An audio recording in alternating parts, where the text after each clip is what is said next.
हे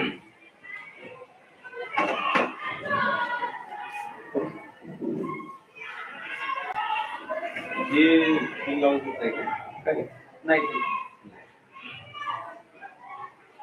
ते लावलं गरम गरम चेहरा स्पष्ट दिसत नाही ते बदलायचे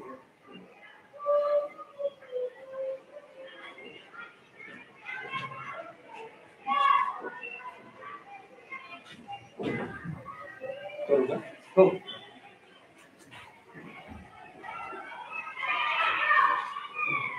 सर्वांना नमस्कार। आज आपण कार्यात्मक व्याकरण यामधील दुसरा भाग लिंग आणि वचन। गेल्या वेळेसच्या याच्यामध्ये आपण नाम सर्वनाम विशेषण क्रियापद हे पाहिलं होतं। यावेळेस नामाच्या रूपामध्ये कसा कसा बदल होतो, त्यामध्ये लिंग आणि वचनामध्ये काय बदल होतो आणि त्याचं रूपांतर कसं होतं हे पाहणार आहोत।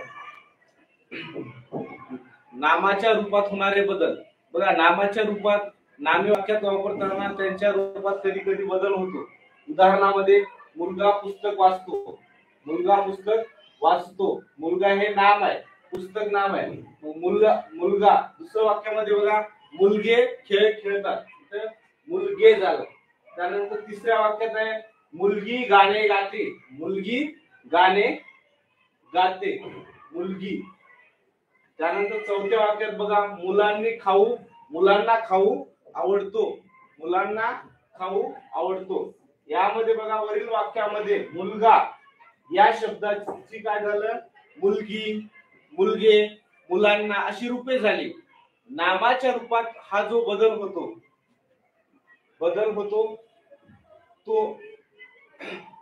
होतो विकार, त्याला काय म्हणतात विकार होणे, त्यास विकरण सुद्धा म्हणतात। विकरण मुलगा याचे मुलगी असे जे रूप बदलले त्याचे लिंगामुळे, तो मुलगा ती मुलगी हे लिंगामुळे बदल झाला।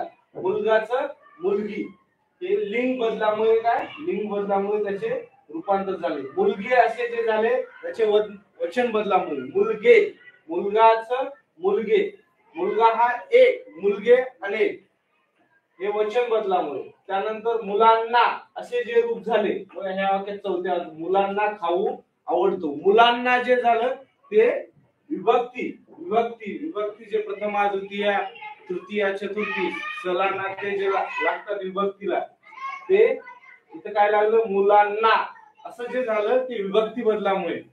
लिंग वचन व विभक्ती यामुळे नामाच्या रूपात बदल होतो बघा। नामाच्या रूपामध्ये लिंग वचन आणि विभक्ती यांच्यामुळे काय होतो, बदल होत जातो, त्याला नामाचे विकरण, नामाचे काय म्हणतात विकरण म्हणतात।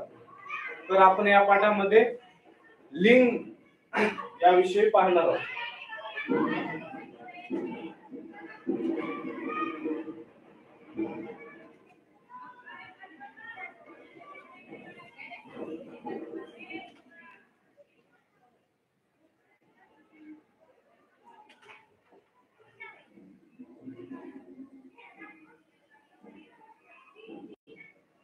कार्यात्मक व्याकरण यामध्ये लिंग बघा, प्रथम आपण लिंगाची व्याख्या करूया। नामाच्या रूपावरून एखादी वस्तू पुरुष जातीची आहे, एखादी वस्तू पुरुष जातीची आहे की स्त्री जातीची आहे किंवा दोन्हीपैकी कोणत्याच जातीची नाही, दोन्हीपैकी कोणत्याच जातीची नाही, कोणत्याच जातीची नाही, कोणत्या जातीची नाही हे ज्यावरून कळते त्याला लिंग असे म्हणतात बघा।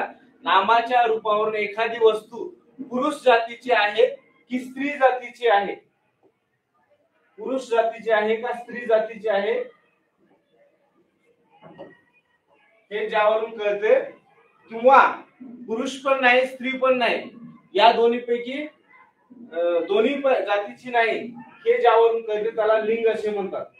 एखादी वस्तू आहे, एखादं नाम आहे, त्या नामाला आपण तो ती ते तो पुरुष जातीचा लावून बघितल्यानंतर नामाची ती वस्तू पुरुष जातीची आहे स्त्री जातीची आहे किंवा यापैकी दोन्हीपैकी कोणत्या जातीची नाही हे ज्यावरून कळते त्याला आपण काय म्हणतो लिंग म्हणतो। लिंग म्हणजे काय, लिंग म्हणजे खून, लिंग आणि खून।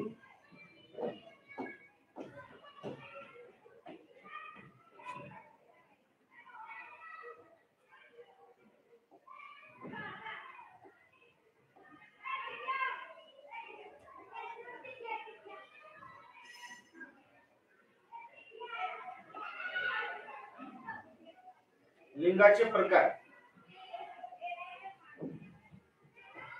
बघा. लिंगाचे प्रकार मराठीत नाम 3 लिंगाचे असते. नामामध्ये 3 प्रकारे बदल होतो लिंगामध्ये. त्यामध्ये पहिला आहे पुल्लिंग, ज्या शब्दातून पुरुष जातीचा किंवा नर प्राणी सूचित होतो. ज्या शब्दातून, जे नाम दिलेले आहे त्या शब्दातून पुरुष जातीचा किंवा नर प्राणी सूचित होतो त्याला काय म्हणायचं? पुल्लिंग. जसं उदाहरणामध्ये राजा, राजा यामधून पुरुष जातीचा बोध होतो. त्यानंतर मुलगा, तो मुलगा पुरुष जातीचा बोध होतो. त्यानंतर बैल, बैल नर, तो बैल. ज्या शब्दातून नर, ज्या शब्दातून नर किंवा पुरुष जातीचा बोध होतो त्याला काय म्हणायचं? पुल्लिंग म्हणायचं. त्यानंतर दुसरा प्रकार आहे लिंगाचा स्त्रीलिंग. स्त्रीलिंग मध्ये ज्या शब्दातून स्त्री जातीचा बोध होतो, ज्या शब्दातून, जे दिलेले नाम आहे त्याच्यातून स्त्री जातीचा बोध होतो किंवा मादी प्राणी सूचित होतो त्याला काय म्हणायचं? स्त्रीलिंग. उदाहरणामध्ये राणी, मुलगी, गाय, शिक्षिका हे काय झालं? स्त्रीलिंग. त्यानंतर नामाचं तिसरं प्रकार आहे नपुंसकलिंग. ज्या शब्दातून, आता बघा, ज्या शब्दातून नर किंवा मादी यांचा भेद होत नाही किंवा निर्जीव वस्तू सूचित होतो. बघा, ज्यातून आपल्याला ती पुरुष जातीची आहे किंवा स्त्री जातीची आहे यातून बोध होत नाही, ती वस्तू निर्जीव असते त्याला काय म्हणायचं? नपुंसकलिंग. उदाहरणामध्ये घर आहे बघा, घर, तो घर, ती घर असं नाही म्हणत आपण, ते घर म्हणजे नपुंसकलिंग. त्यावरून आपल्याला घरावरून त्या जातीचा काय बोध होत नाही, पुरुष जातीचा आहे का नर जातीचा आहे की काय मादी आहे हे आपल्याला लक्षात येत नाही, म्हणून आपण त्याला काय म्हणतो? नपुंसकलिंग. पान आहे, झाड आहे, फूल आहे, या नपुंसकलिंगाचे उदाहरण आहे. अशा प्रकारे लिंगाचे 3 प्रकार पडतात मराठीमध्ये. त्यामध्ये पहिला आहे पुल्लिंग, दुसरा स्त्रीलिंग आणि तिसरा आहे नपुंसकलिंग.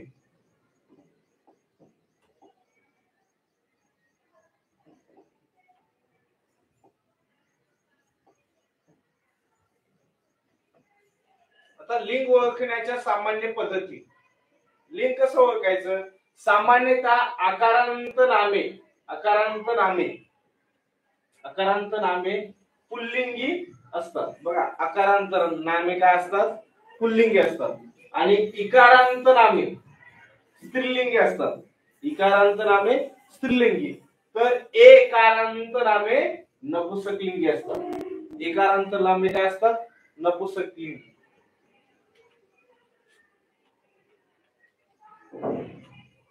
आंबा, बघा उदाहरणामध्ये आंबा, हे आंबा काय? आ, शेवटी काय? आ, आकारांती शब्द काय? पुल्लिंगी. स्त्रीलिंगी च्या शेवटी इकारांत, ती रात्र, रात्री स्त्रीलिंगी, आणि एकारांतला नपुंसकलिंगी. त्यावरून आपल्याला ओळखता येते. त्यानंतर सजीव प्राण्यातील एखादा नर आहे किंवा मादी आहे. सजीव प्राण्यातील एखादा नर आहे की मादी आहे निश्चित सांगता येत नसेल, निश्चित आपल्याला ते सांगता येत नसेल, तर त्याला नपुंसकलिंगी मानून त्याचा उल्लेख ते या शब्दाने करतो. त्याचा उल्लेख कसा करतो? ते या शब्दाने करतो. उदाहरणार्थ ते कुत्रे, ते वासरू, ते पाखरू. त्यानंतर निर्जीव वस्तूच्या बाबतीत त्या वस्तूंच्या नामाच्या मागे हा, ही, हे, बघा, हा, ही, हे, तो, ती, ते हे शब्द वापरून आपण लिंग निश्चिती करतो, ठरवतो. बघा, एखादं नाम दिलंय आपल्याला, त्या नामाच्या पुढे आपण हा, ही, हे, तो, ती, ते लावून आपण काय करतो? त्याचं लिंग निश्चिती करतो. बघा, आपण जर सजीव असतील तर आपण त्याला ओळखतो, खून आपल्याला लगेच लक्षात येते तो पुरुष जातीचा आहे का स्त्री जातीचा आहे. पण एखादी निर्जीव वस्तू आहे तर त्याला काय आपण तो, ती लावतो. ढोबळमानाने त्याच्यामध्ये जे कठोर आहे, लांब आहे, जे कठोर शब्द असतात ते पुरुषलिंगी वापरतो, आणि जे मृदू आहेत, सौंदर्य सौंदर्ययुक्त आहेत त्यांना स्त्रीची उपमा आपण देतो. हे मराठी व्याकरणामध्ये आपण तशा प्रकारे बदल करतो.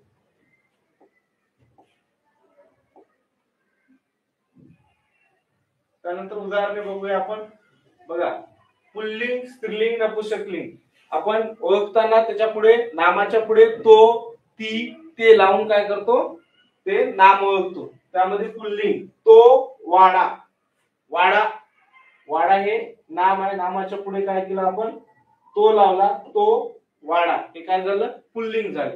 त्यानंतर तो भात, भातच्या पुढे तो लावल्यानंतर तो भात पुल्लिंग. टाक, तो टाक. दिवा, तो दिवा. त्यानंतर स्त्रीलिंगी असेल तर काय आपण ओळखताना ती, तिच्या पुढे ती लावल्यानंतर आपल्याला ओळखता येते. इमारत, कसली इमारत, ती इमारत. भाकरी, ती भाकरी. लेखनी, ती लेखनी. पणती, ती पणती. नपुंसकलिंग ओळखताना आपण त्याच्या पुढे ते, ती, ते लावून ओळखू शकतो. ते घर, तो घर म्हणतो का आपण, ती घर म्हणतो का नाही, ते घर.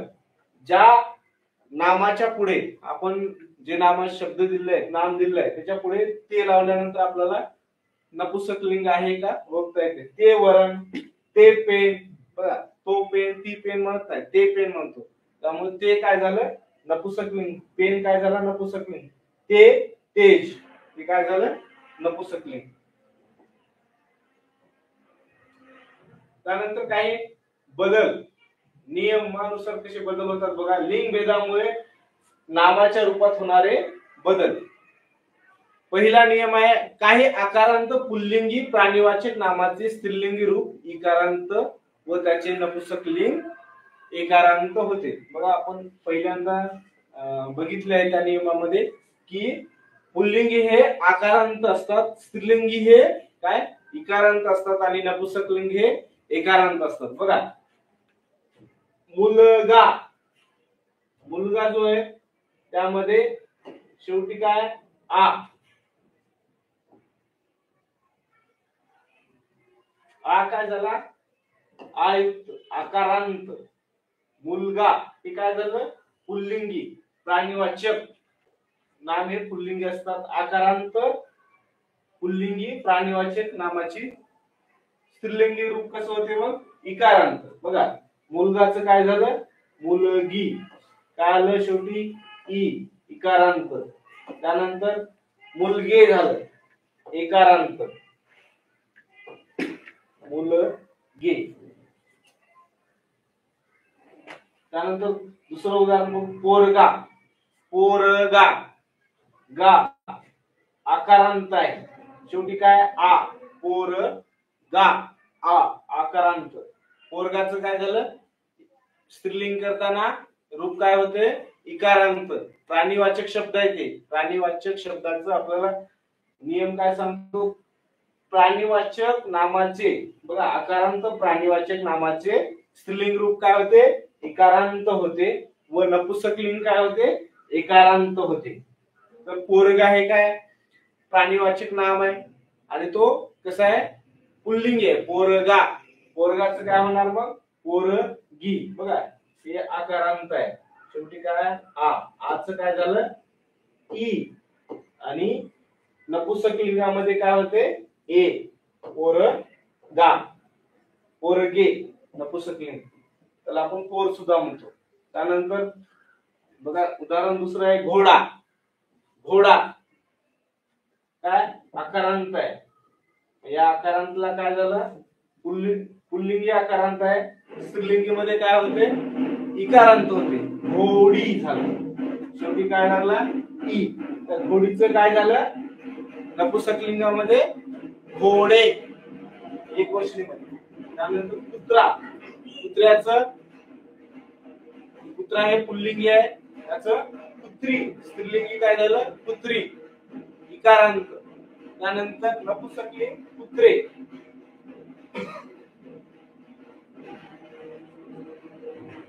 नियम दुसरा बघूया आपण.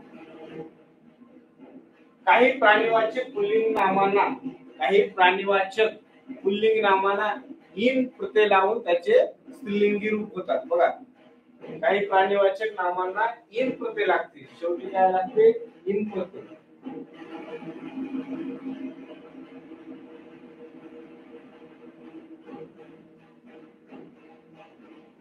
इन प्रत्यय लावून त्याचे स्त्रीलिंग रूप होते.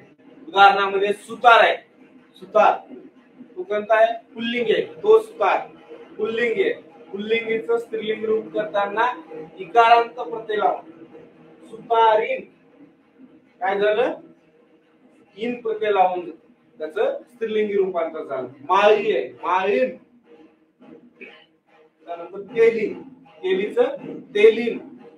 वाघ आहे, तो वाघ काय? पुल्लिंगी आहे, पुल्लिंगीचं इन प्रत्यय लावून वाघीन.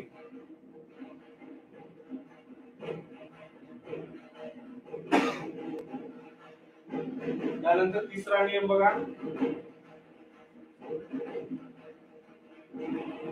काही प्राणीवाचक अकारांत अकारांत पुल्लिंग नामाचे स्त्रीलिंगी रूपे इकारांत होतात. बघा, काही प्राणीवाचक अकारांत काय? अकारांत शेवटी अ असणारा शब्द आहे त्याचं पुल्लिंगी काय होते? ई, इकारांत होते. बघा, अकारांत असं त्याचं अर्थ काय होणार? इकारांत होते. हंस प्राणी, हंस तो हंस, हंस स्त्रीलिंगी काय झालं? हंसी. बघा, अकारांत ह च्या शेवटी काय? हंस. अकारांत काय झालं?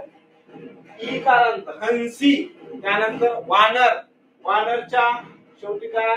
अकारांत आहे अच. आपण काय नियम काय सांगतो? काही प्राणी अकारांत असतं तर त्याचं काय होते? इकारांत होते. वानरचं काय झालं? वानरी. त्यानंतर बेंडूक आहे, बेंडूकचं बेंडकी. तरुण आहे, बघा तरुण अकारांतचं काय झालं? इकारांत तरुणी.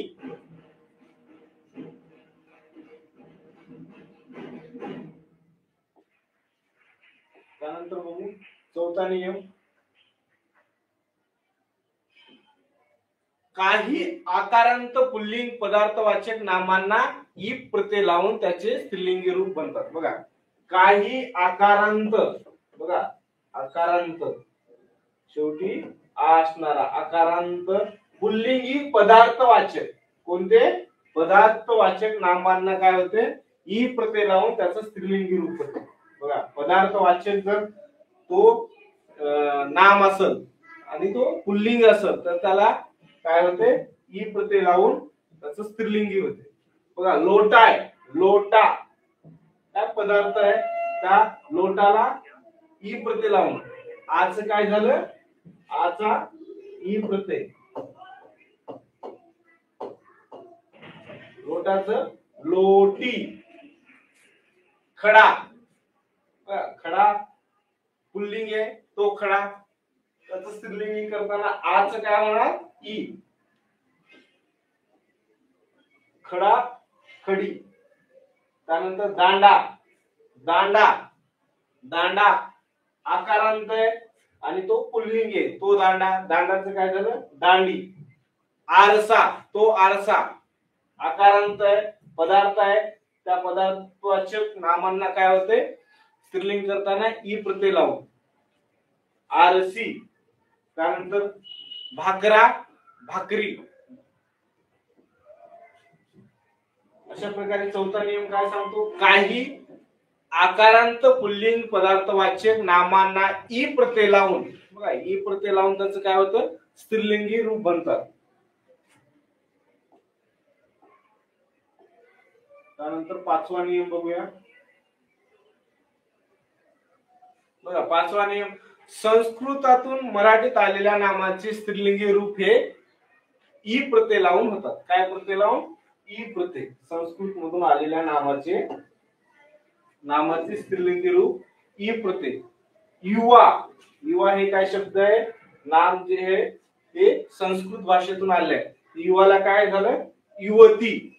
युवती ई प्रत्यय लावून ते स्त्रीलिंगी रूप झालं. त्यानंतर श्रीमान, श्रीमानचं श्रीमानला ई प्रत्यय शेवटी ई प्रत्यय लावून काय होते? स्त्रीलिंगी होते.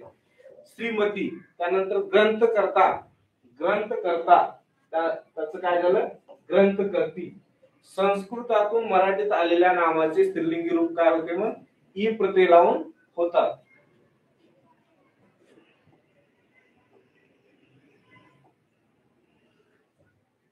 त्यानंतर 6वा नियम बघा, काही नामाचे स्त्रीलिंगी रूपे स्वतंत्र होतात. बघा, मराठीमध्ये काही नामाचे स्त्रीलिंगी रूपे स्वतंत्र होतात. हे तुम्हाला काय करावं लागणार आहे, पाठ करावं लागेल. वधू, वर काय होणार, वधू. ते प्रचलित आहेत आपल्या भाषेमधले, त्यामुळे हे पाठांतराने आपल्याला ते स्वतंत्ररित्या होतं, त्याला काही नियम लागत नाही. पिता, माता, राजा, राणी, रागणी होते, पण मराठीमध्ये आपण त्याला राणी असं म्हणतो. रागणी न म्हणता राणी. पती, पत्नी, पतीचं पत्नी. धीर, जाऊ, सासरा, सासू, बोकड, शेळी, मोर, लांडोर. हे काय आहे, तर स्वतंत्ररित्या आहे, यांना काही नियम नाही. असे आपल्याला काय करावं लागणार आहे, पुल्लिंगीचं स्त्रीलिंगी रूपांतर पाठांतर करून आपल्याला जास्तीत जास्त पाठांतर करूनच हे आपल्याला लक्षात ठेवावं लागणार आहे.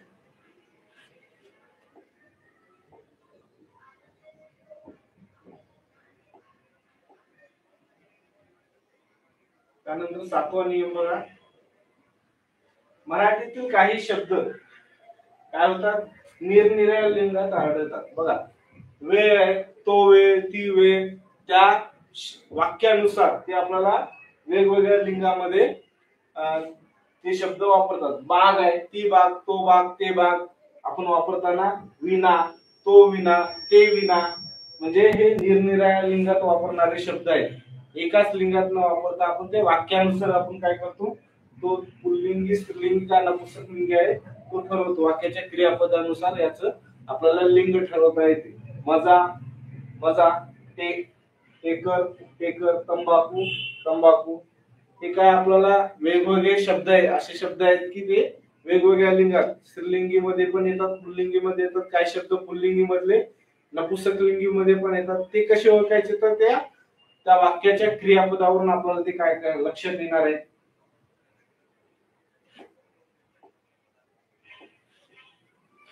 त्यानंतर 8वा नियम बघा, परभाषेतून आलेल्या शब्दाचे लिंग. बघा, परभाषेतून काही शब्द काय झालेले आहेत मराठीमध्ये, परभाषेतून आलेले, ते शब्दाचे लिंग कसं ठरवायचं, तर त्याचा अर्थ काय करायचं, त्याचा अर्थ मराठीत ठरवायचा आणि त्याच्यावरून लिंग ठरवायचं असतं. त्याच्या अर्थाच्या शब्दावरून. बघा, बूट आहे, बूट शब्द इंग्रजी मधून म्हणजे बूटचं जोडा. बूट शब्द परभाषेतून आलाय, त्याचा जोडा झाला.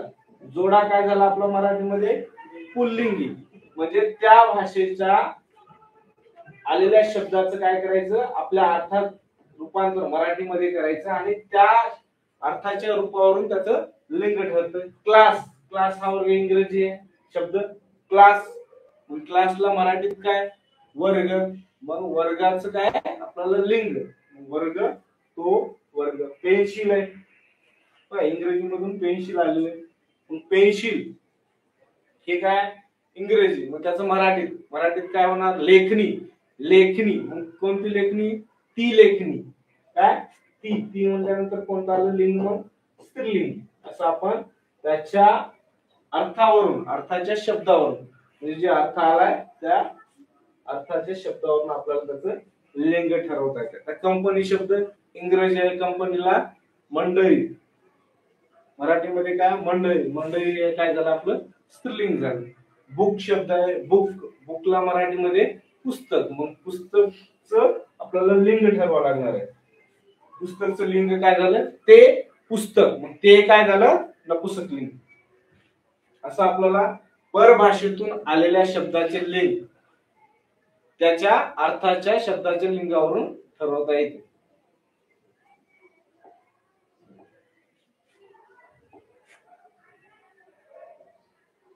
त्यानंतर 9 नंबरचा बघा, सामासिक शब्दाचे लिंग. बघा, सामासिक शब्दाचे लिंग हे शेवटच्या लिंगाप्रमाणे असते. सामासिक शब्द जे असतात त्या शब्दाचे लिंग ठरवताना आपण काय करतो, शेवटच्या शब्दावरून त्याचं लिंग ठरवतो. बघा, साखर, भात, साखर भात, यामध्ये आपण शेवटचा जो शब्द आहे कोणता आहे भात, मग कोणता भातचं काय झालं लिंग भात, तो भात, तो भात म्हणजे पुल्लिंगी, तो भात हे पुल्लिंगी, साखर भात मग याचा पूर्ण आपल्याला जर लिंग विचारलं तर काय ना पुल्लिंग, कारण आपण कसं ओळखायचं त्याचं शेवटच्या शब्दाच्या लिंगावर. त्यानंतर मीठ भाकरी, मीठ आणि भाकरी, मीठ ते मीठ म्हणतो आपण, भाकरी, भाकरी मग आपल्याला भाकरी काय ती भाकरी, ती भाकरी हे काय झालं मग स्त्रीलिंग. त्यानंतर भाजीपाला, सामायिक शब्द काय भाजी पाला, पाला, पालावरून भाजी म्हणलं तर ती भाजी, पाला आपल्याला शेवटचा शब्द काय आला पाला, पाला हे पाल्याचं लिंग पुल्लिंग, तो पाला, म्हणजे पूर्ण भाजीपाला हे शब्द काय झाला पुल्लिंग. भाऊ बहीण, भाऊ बहीण, भाऊ हे पुरुष झाला, भाऊ, बहीण ही स्त्री, मग आपल्याला शेवटच्या शब्दावर सांगितलं काय आलं बहीण, बहीण स्त्रीलिंगी, म्हणजे भाऊ बहीण हे शब्द काय झाला मग स्त्रीलिंगी. देवघर, देव, घर, घर या शब्दावरून आपल्याला घर, ते घर नपुंसकलिंगी. अशा प्रकारे आपल्याला सामासिक शब्दाचे लिंग हे शेवटच्या त्या शब्दाच्या शेवटच्या लिंगावरून ठरवायचं असतं, निश्चिती करायचं असतं.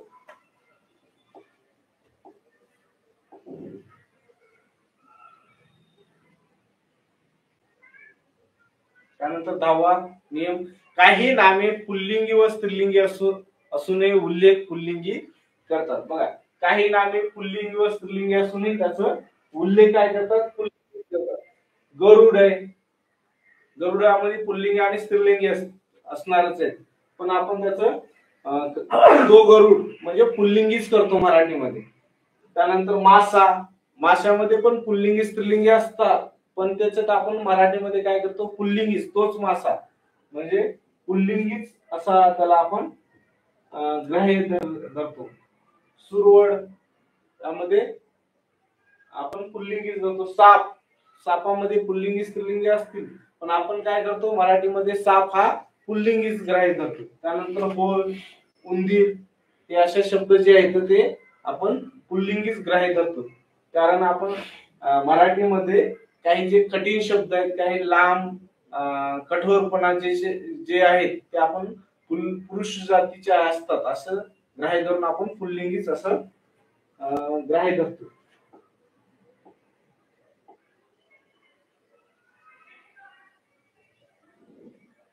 बघा जसं काही नामे आपण पुल्लिंगी स्त्रीलिंगी असून काय करतो पुल्लिंगी ग्राह्य धरत होतो, तसं काही नामे पुल्लिंगी स्त्रीलिंगी असून सुद्धा आपण काय करतो स्त्रीलिंगी ग्राह्य धरतो.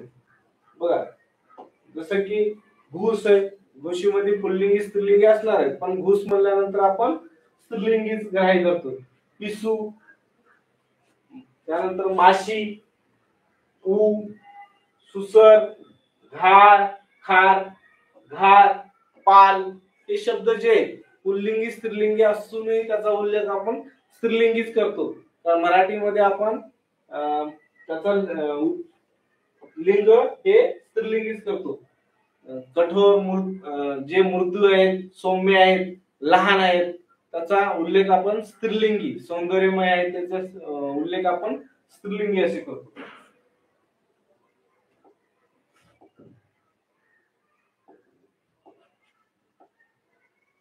अशा प्रकारे आपण लिंग हा पाहिलेला आहे. त्यानंतर आपण वचन पाहणार आहोत.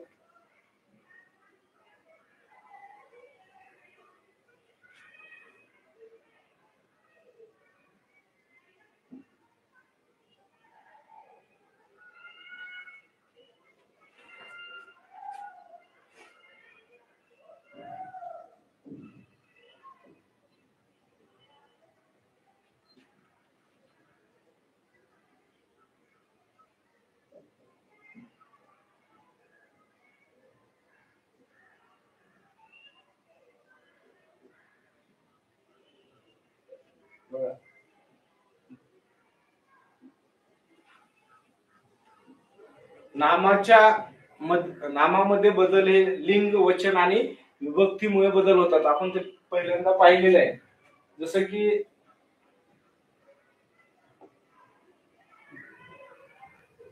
आपण एक उदाहरण घेतलं होतं, मुलगा, मुलाचं, तो मुलगा, ती मुलगी, म्हणजे ते मुलगा. मग मुलामध्ये मुलगा, मुलगी, मुलांचा, हे जे बदल झाले, मुलगे म्हणजे वचन, एक मुलगा, एक मुलगी, हे वचन, लिंग, वचन आणि विभक्तीमुळे काय होतात, नामामध्ये बदल होतात. त्यामध्ये दुसरा आपलं कार्यात्मक व्याकरणामध्ये हा लिंगानंतर वचन बदल कसे होतात हे पाहणार आहोत. बघा, मला मराठीचे पुस्तक दे. काय, मला मराठीचे पुस्तक दे. काय दे, पुस्तक दे. पुस्तक म्हटल्यानंतर एक, बाबांनी 5वीची पुस्तके आणली. काय आणली, पुस्तके आणली. बघा, इथे काय, पुस्तक एक आहे आणि इथं पुस्तके आणली. मग वचनाची व्याख्या करताना आपल्याला वस्तू एक आहे की अनेक आहे हे ज्यावरून कळते त्यास नामाचे वचन असे म्हणतात. काय म्हणतात, बघा, नामाचं वचनाची व्याख्या करताना आपण वस्तू एक आहे की अनेक आहेत ज्यावरून कळते त्यास नामाचे वचन असे म्हणतात. बघा, नामाची वस्तू जे एक आहेत का अनेक आहेत हे ज्यावरून आपल्याला स्पष्ट होते त्याला आपण काय म्हणतो, वचन म्हणतो. मराठीमध्ये वचनाचे 2 प्रकार आहेत, एक वचन, अनेक वचन. इंग्रजीमध्ये कसे, एक वचन, द्विवचन, बहुवचन. आपल्यामध्ये द्विवचन नाही, द्विवचन आणि बहुवचनाला आपण अनेक वचन.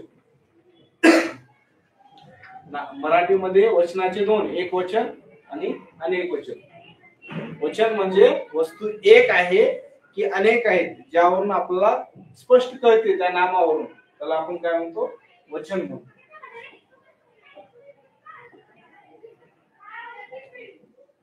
बघा, आता लक्षात काय ठेवायचं याच्यात,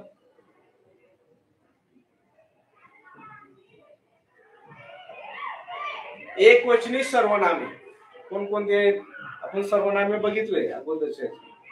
एकवचनी सर्वनामे मी, तू, तो, ती, ते, जो, हा, कोण, काय आहेत, एकवचनी सर्वनामे. त्यानंतर अनेकवचनी सर्वनामे. अनेकवचनी सर्वनामे बघा, आम्ही, तुम्ही, ते, त्या, जे, हे काय आहेत, अनेकवचनी सर्वनामे. त्यानंतर उभयवचनी. काही नामाची एकवचनी रूपे अनेकवचनी करताना त्यांच्यामध्ये बदल होत नाही अशा नामांना काय म्हणतो, उभयवचनी. बघा, एकवचनी सर्वनामे कोणते, मी, तू, तो, ती, ते, जो, हा, कोण, काय येतं, ही एकवचनी सर्वनामे आहेत. त्यानंतर अनेकवचनी सर्वनामे आम्ही, तुम्ही, ते, त्या, जे, हे काय येतं, अनेकवचनी सर्वनामे.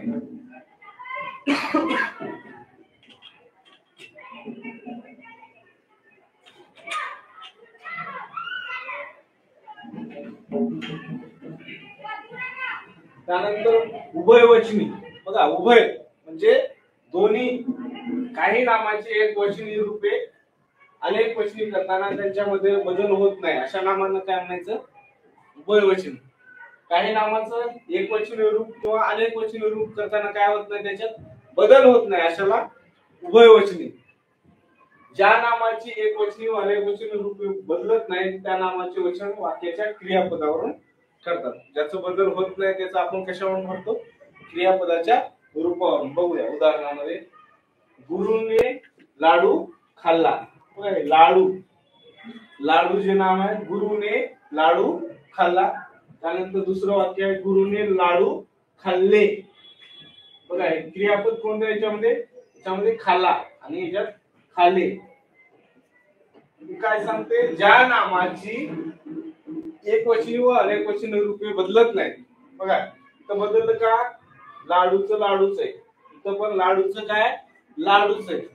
मग त्या नामाची रूपे कसं ठरवायची, एक वचनी आहे का ते अनेक वचनी आहे, त्याच्या क्रियापदावर. बघा क्रियापद काय तर खाल्ला, खाल्ला म्हटल्यानंतर काय लाडू खाला, आणि लाडू खाला म्हणजे एक लाडू खाला, हे काय झालं एक वचन. खाल्ले, खाल्ले क्रियापद इथं काय दुसऱ्या वाक्यात बघा, गुरुने लाडू खाल्ले, गुरुने लाडू खाल्ले, किती एक पेक्षा जास्त खाल्ले तरी जास्त खाल्ले ना, त्याच्यामुळे लाडू इथं काय आलं मग अनेक वचनी. बघा पहिल्या वाक्यात लाडू एक वचनी, एक वचनी, आणि दुसऱ्या वाक्यात अनेक वचनी. कसं ठरवलं आपण, हे क्रियापदाच्या रूपावर, क्रियापदाच्या रूपावरून आपण त्याचं काय ठरवलंय, एक वचन अनेक वचन. त्यानंतर बघा मोठ्या व्यक्तीबद्दल, व्यक्ती एक असून सुद्धा, मोठी व्यक्ती असेल तर व्यक्ती एक असून सुद्धा आपण आदर व्यक्त करण्यासाठी अनेक वचनी शब्द वापरतात, त्याला काय म्हणायचं, आदरार्थी अनेक वचन, त्याला आदरार्थी अनेक वचन. बघा व्यक्ती एकच असतो पण त्याला आपण वापरताना कसं तो आदरयुक्त आपण अनेक वचन वापरतो. गुरुजी शाळेत आले, बघा गुरुजी शाळेत आले, आले काय झालं मग अनेक वचनी आहे, एकच गुरुजी आहे पण त्यांना आदरयुक्त आपण गुरुजी शाळेत आले, हे काय झालं आदरार्थी अनेक वचन. बघा लक्षात ठेवण्याचे मुद्दे काय ते, एकवचनी आणि वचनामध्ये एकवचनी सर्वनामे, मी तू तो ती जो हा कोण, हे काय ते एकवचनी सर्वनामे. त्यानंतर अनेक वचनी सर्वनामे, आम्ही तुम्ही ते त्या जे, हे काय झाले अनेक वचनी सर्वनामे. त्यानंतर उभयवचनामध्ये, उभयवचनामध्ये काय बदल होत नाही, त्याच्यामध्ये सारखेच राहतात, मग त्याचं नाम आपण कसं ओळखायचं, ते एक वचन आहेत का अनेक वचन कसे आहेत, ते क्रियापदाच्या रूपावर. उदाहरण पाहिलं आपण, गुरुने लाडू खाल्ला, गुरुने लाडू खाल्ले, पहिल्या वाक्यात लाडू हे एक वचन आणि दुसऱ्या वाक्यात लाडू हे अनेक वचन. त्यानंतर आपण आदरार्थी अनेक वचन बघितलं. आदरार्थी अनेक वचनामध्ये बघा व्यक्ती एक असून सुद्धा आपण त्याला आदरयुक्त आदरार्थी काय करतो, अनेक वचनी शब्द वापरतो. गुरुजी शाळेत आले, हे काय झालं आदरार्थी अनेक वचन.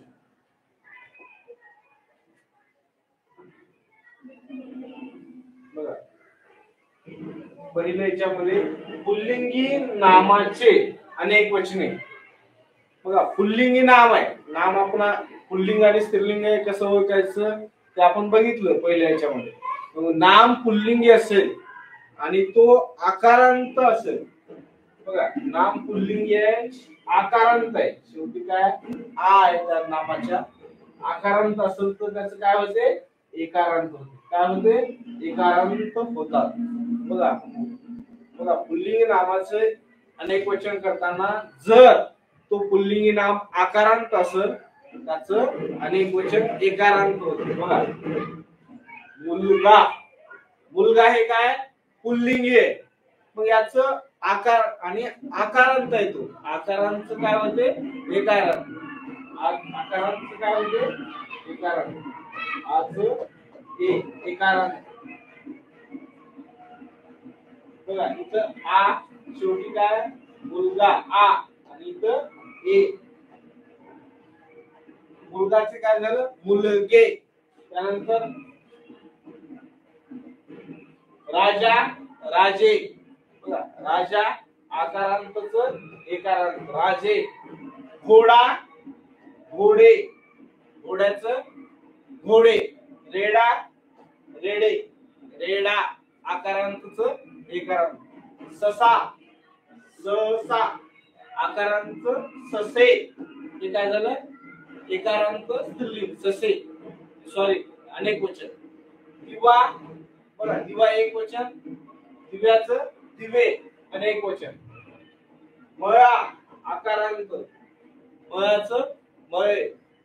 आंबा, आंबा आकारांतच अनेक वचन. आंबे एकारांत, आंबे.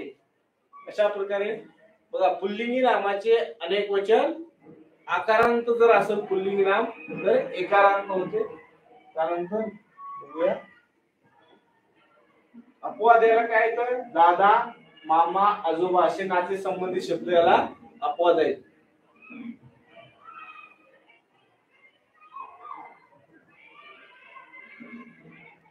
पुल्लिंगी नामाचे अनेक वचन आकारांत शिवाय आपण पहिल्यांदा बघितलं, आकारांत पुल्लिंगी नामाचे अनेक वचन एकारांत होते. जर पुल्लिंगी नामामध्ये आकारांत शिवाय सुद्धा पुल्लिंगी नामे असणार आहेत. बघा, आकारांत शिवाय अ, इ, व, उ या आकारांत पुल्लिंगी नामाचे दोन्ही वचने कसे असतात, सारखे असतात. बघा, तुम्हाला लक्षात ठेवण्यासाठी आकारांत पुल्लिंगी नाम आकारांत असेल तर एकारांत होतात आणि बघ बाकी सगळे पुल्लिंगी नाम जे पुल्लिंगी नाम एकवचनी आणि अनेक वचने कसे असतात, सारखेच असतात. बघा, देश, देश हे अकारांत आहे, अ आहे, आ नाही, आ असेल तर काय झालं असतं, एकारांत. अकारांतच काय असणार, अकारांत. काय असणार आहे, दोन्ही वचनामध्ये सारखेच सारखेच असतात.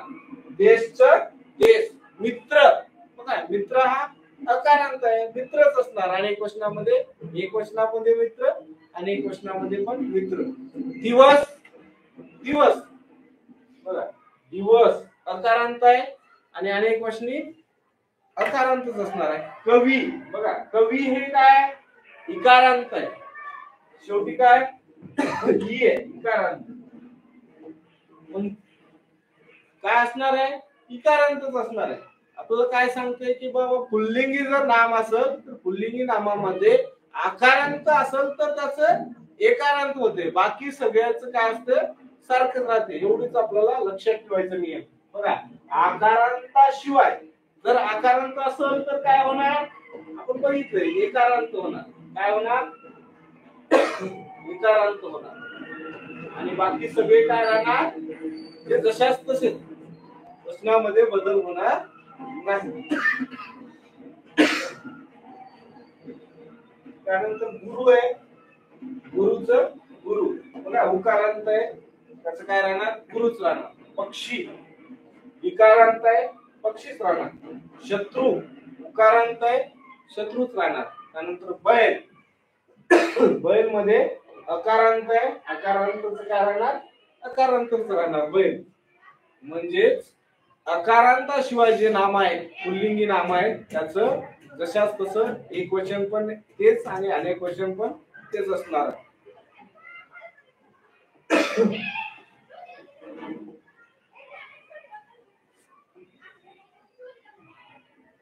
पुल्लिंगीचं झालं आपण बघितलं. त्यानंतर आहे स्त्रीलिंग.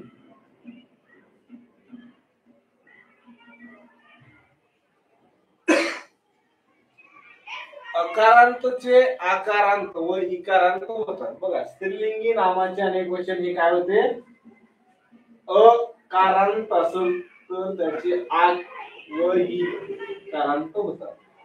अकारांत स्त्रीलिंगी असेल तर त्याचं काय होते, आ व इकारांत होतात. बघा, हे वीट आहे, एक वचन आहे वीट, हे काय अकारांत आहे, शेवटी काय अ, वीट अ अकारांत आहे, अकारांत काय झालं, विटा आकारांत, शेवटी काय आकारांत, वीट विटा. गार आहे, गार, हे काय अकारांत आहे, अकारांतच आकारांत, गारा. त्यानंतर बाग आहे, बागचं अच आ, बागा. त्यानंतर पाल आहे, बघा पाल अकारांतच काय झालं, इथं बघा अनेक वचनामध्ये पाली, हे काय झालं, इकारांत. आपला नियम बघा, अकारांतचे आ व इकारांत होतात. सर आहे, सर, सर अकारांत, मग अच काय झालं, इकारांत.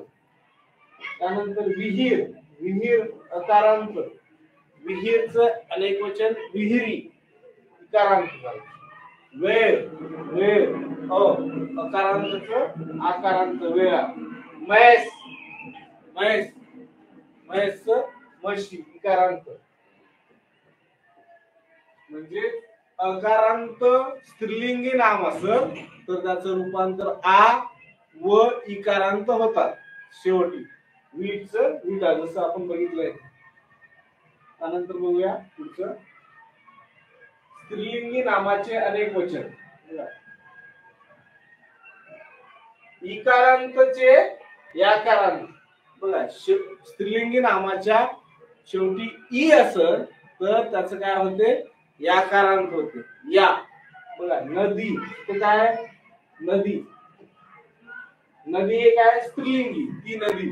मग नदीच्या एक वचनी आहे ती, हे इकारांत आहे. कसं आहे, इकारांत. इकारांचं काय होतंय, या, याकारांत होते. नद्या. जाळी इकारांतच जाळ्या. भाकरी, ती भाकरी, हे स्त्रीलिंगीच. स्त्रीलिंगी नामाचे इकारांचं काय होते, इकारांतच याकारांत. भाकरी, भाकऱ्या. समयी, समया, याकारांत, हीच या. साडी, साड्या. पणती, पणत्या, हे याकारांत. बी बघा, बी हे काय, इकारांत. इकारांत बिया. पोळी, पोळ्या. म्हणजे स्त्रीलिंगी इकारांतचे याकारांत रूपांतर मध्ये एक वचनाचं अनेक वचन करताना. कारण काय अपवाद आहे त्याला, देवी, युवती, दासी, दृष्टी, याचं अनेक वचन तसंच राहते.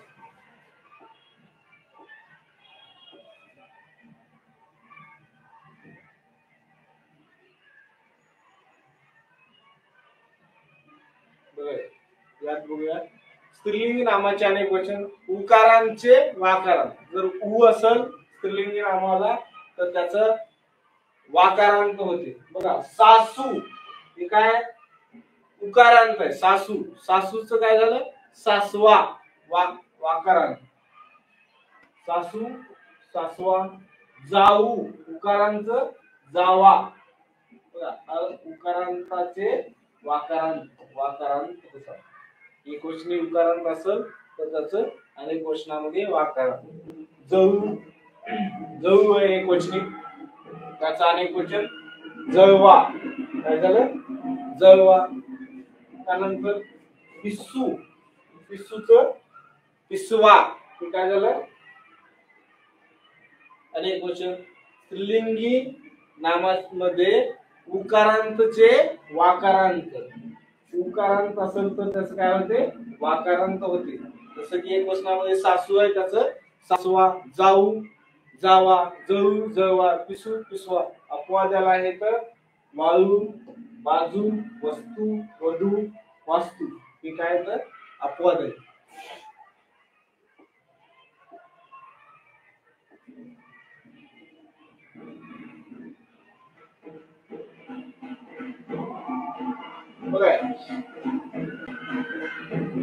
स्त्रीलिंगी नामाचे अनेक वचन. आकारांत स्त्रीलिंगी रूपे दोन्ही वचनात सारखीच राहतात. बघा, आपण बघितलं होतं पुरुषलिंगामध्ये, पुरुषलिंगी नामामध्ये आकारांचं फक्त बदल होतो आणि बाकी जसेच तसे राहतात. पण स्त्रीलिंगी मध्ये उलट आहे. स्त्रीलिंगी मध्ये आकारांत पुल्लिंगी दोन्ही वचनात कसे असतात, सारखे असतात. बघा, इथं आहे कला, ती कला. हे शब्द कसा आहे, स्त्रीलिंगी आहे आणि आकारांत आहे. स्त्रीलिंगी आकारांत असेल तर त्या दोन्ही वचनात कसं असतं, सारखं. कलाचं कला, ती कला, त्या कलाच. म्हणजे एक कला आणि एक पण कला. कन्या, कन्याचं सुद्धा ती कन्या स्त्रीलिंगी आहे, आकारांत आहे. आकारांत स्त्रीलिंगी असेल तर ते दोन्ही वचनात कन्या, कन्या, एक कन्या अनेक कन्या. दिशा, एक दिशा अनेक दिशा. दिशा, ती दिशा स्त्रीलिंगी आहे. स्त्रीलिंगीचं आकारांत पुल्लिंगी रूपे दोन्ही वचनात कशी असतात, सारखे राहतात. बघा, स्त्रीलिंगामध्ये काय होतंय, आकारांताचे स्त्रीलिंगी रूपे दोन्ही वचनात सारखे असतात. पण पुल्लिंगी मध्ये आपण बघितलं होतं काय होते, आकारांचाच बदल होतो आणि बाकी सारखेच असतात. स्त्रीलिंगी मध्ये त्याचं उलट, की आकारांतामध्ये तसेच राहतात. दिशा, दिशा एक दिशा, अनेक दिशा. घंटा, ती घंटा स्त्रीलिंग आहे, आकारांत आहे, जसेच तसेच अनेक गोष्टी असतात. घंटा, घंटा. भाषा, एक भाषा, अनेक भाषा. ती भाषा स्त्रीलिंग आहे, भाषाला भाषा. आकारांत आहे भाषा, शेवटी आ, त्याच्यामुळे तो कसे असणार आहे वचनामध्ये दोन्ही सारखाच असणार. शाळा, एक शाळा, अनेक शाळा. प्रार्थना, प्रार्थना, ही प्रार्थना, त्या प्रार्थना. म्हणजे दोन्ही एक वचन आणि अनेक वचनाचं. सभा, सभा, असे एक वचन अनेक वचन काय होणार आहे, सारखंच होणार आहे.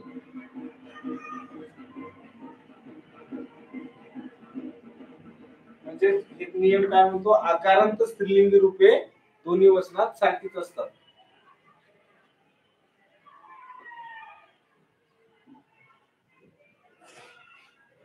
त्यानंतर आता नपुंसकलिंगीचं आहे.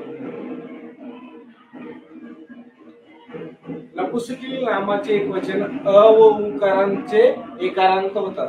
अ व उ म्हणजे शेवटी अ किंवा उ उकारांत असत तर त्याचं काय होते, अनेक वचनामध्ये एकारांत होते. बघा, फुल, ते फुल, हे काय नपुंसकलिंग. नपुंसकलिंगामध्ये अ व उकारांत, हे काय अकारांत. अकारांताचे अनेक वचन एकारांत. फुलचं, फुले. त्यानंतर शेत आहे, शेत अकारांत आहे, अकारांतचं अनेक वचन शेत, ते शेत नपुंसकलिंगी आहे, याचं काय होणार, एकारांत, शेते. फळ, ते फळ, त्याचं अकारांत आहे, अकारांतचं काय होणार, एकारांत, फळे. बघा, अकारांत फळ, एकारांत झालं. अ व उ कारांताची अनेक वचनामध्ये एकारांत होतात. लिंबू, उकारांत आहे, लिंबूचं उकारांत एकारांत होणार, लिंबे, लिंबू. बघा, उकारांत आहे, उकारांताचं एकारांत, लिंबे. बदक अकारांत आहे, बदक, अकारांताचं अनेक वचन बदके. पिल्लू, पिल्ले, उकारांताचं एकारांत. हाड अकारांत आहे, त्याचं अनेक वचन हाडे, हे एकारांत. वासरू उकारांताचं वासरे, एकारांत. म्हणजे आपण नियम कसा म्हणतो, हे लक्षात कसं ठेवायचं, नपुंसकलिंगी नामाचे अनेक वचन, ते नाम जर अकारांत व उकारांत जर असेल त्याचं अनेक वचन करताना एकारांत होतात. बघा, फुल आहे, हे काय अकारांत आहे, याचं अनेक वचन एकारांतामध्ये फुले. त्यानंतर वासरू, हे काय उकारांत आहे, उकारांचं अनेक वचन एकारांत, वासरे.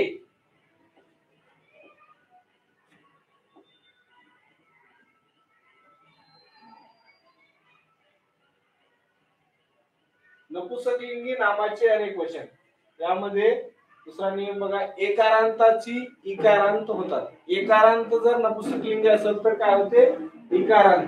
एकारांताचं इकारांत नपुंसकलिंगी. नाणे, ते नाणे, हे काय नपुंसकलिंगी आहे.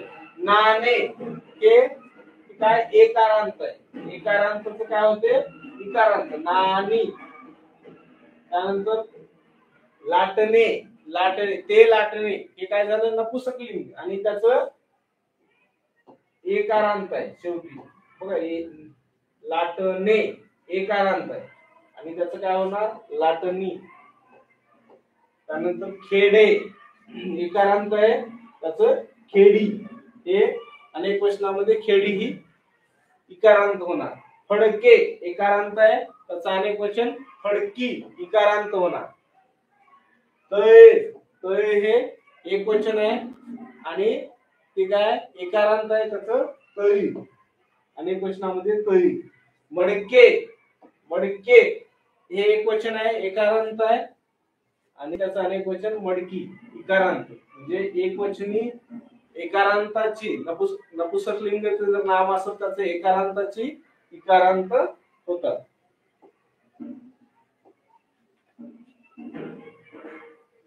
अपवादाला आहे सोने, रुपे तांबे शिसे हे काय तर अपवाद आहे. सोने रुपे तांबे शिसे.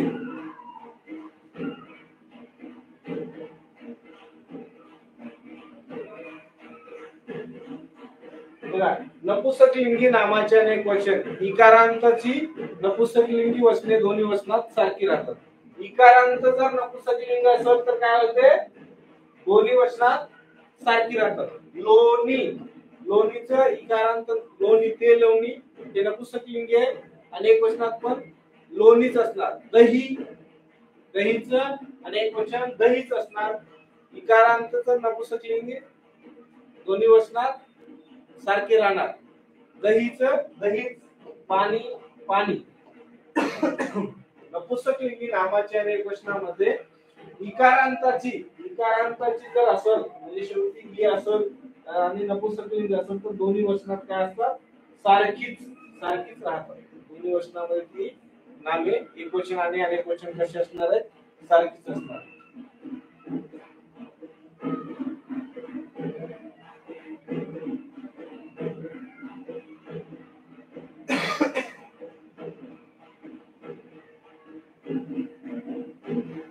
यामध्ये काही गोष्टी लक्षात ठेवायच्या. एक क्वेश्चन आणि अनेक क्वेश्चनामध्ये दिलेल्या नामाला तो ती ते शब्द जोडून वचन होतात. एखादे नाम दिले तर त्याला काय करायचं तो ती ते हा शब्द जोडून ओळखायचा. म्हणजे तो एक वचन आहे तो असं तो ती ते लावून आपण त्याला एक वचने आणि एक वचने ओळखू शकतो. काही नामे दोन्ही वचनामध्ये सारखीच असली तर ते उभयवचने असतात. उदाहरणार्थ कवी म्हणजे ते काय दोन्ही वचनामध्ये कवीच असं वापरतात. साधू एक वचनामध्ये साधू आणि एक वचनामध्ये साधू उभयवचने असतात काही. त्यानंतर मोठ्या व जवळच्या व्यक्तीबद्दल व्यक्ती एक असून सुद्धा काय करतो आदरयुक्त अनेक वचन शब्द वापरतो त्याला आदरार्थी अनेक वचन म्हणतात. गुरुजी शाळेत गेले हे आदरार्थी काय अनेक वचन आहे. आदरार्थी अनेक वचन म्हणजे एक व्यक्ती एक असून सुद्धा त्याला आपण आदरयुक्त काय करतो अनेक वचन वापरतो. त्यानंतर खालील नेहमी अनेक वचने असतात. उदाहरणामध्ये खालील नामे बघा नेहमी एक वचने काय असतात अनेक वचने असतात. हाल शहरे रोमान कांजण्या चिपळ्या हे काय तर हमेशा काय असतात अनेक वचने असतात. त्यानंतर समूहदर्शक शब्द एक वचनी अर्थाने वापरतात. मग समूहदर्शक शब्द असतील आठवडा ढीग रास मंडळ त्रिकूट डझन कोटी सौम्य सैन्य हे काय तर समूहदर्शक असले तर ते आपण एक वचने वापरतो. ते जर एक आठवडे जास्त असतील तर अनेक वचनामध्ये ढीग त्याला एक वचनेच वापरतो. ढीग हा आपण जरी तो शब्द समूहदर्शक असला तरी एक ढीग या अर्थाने आपण तो एक वचने वापरतो. जर ढिगे अनेक असतील तर आपण त्याला अनेक वचने वापरतो. मंडळ एक मंडळ पूर्ण मंडळाला आपण एकच मंडळ असं वापरतो.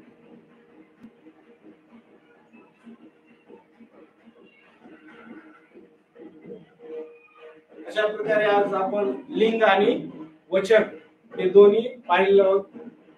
धन्यवाद.